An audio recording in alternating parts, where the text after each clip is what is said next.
জঙ্গলের জানোয়ারকে চিড়িয়াখানায় আনলে জানোয়ার কখনো ভদ্র হয় না। আর আমরা মেদিনীপুরের লোক, আপনি গায়ের পান্তা খাওয়া লোককে অপমান করবেন। দিদি থেকে দিদিমা হতেন, নন্দীগ্রাম না হলে কোনোদিন মুখ্যমন্ত্রী হতে পারতেন না। আপনার বাকিটা আমি করব, আমি বলে গেলাম।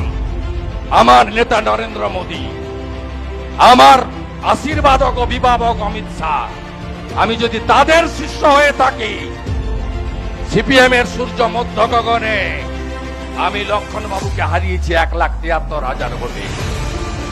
মমতা ব্যানার্জি 211 সিট পাচ্ছে, সেদিন আমি তাকে হারিয়েছি 1956 ভোটে। আমি আপনাকে প্রাক্তন করব বলে গেলাম।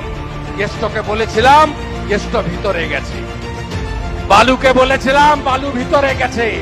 শাহজাহান বলেছিল আমার ছাল চামড়া তুলবে, ওর ছাল চামড়া আমরা তুলে নিয়েছি, জেলের ভিতরে গেছে। আজকে বলে গেলাম, কুমার জানার মাটিতে দাঁড়িয়ে, বিরাজ বাবুর মাটিতে দাঁড়িয়ে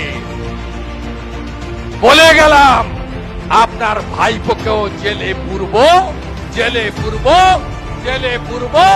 আর আপনার ভবিষ্যৎ কালীঘাট মন্দিরের সামনে বাটি নিয়ে বসাবো আপনাকে, বলে গেলাম আপনাকে।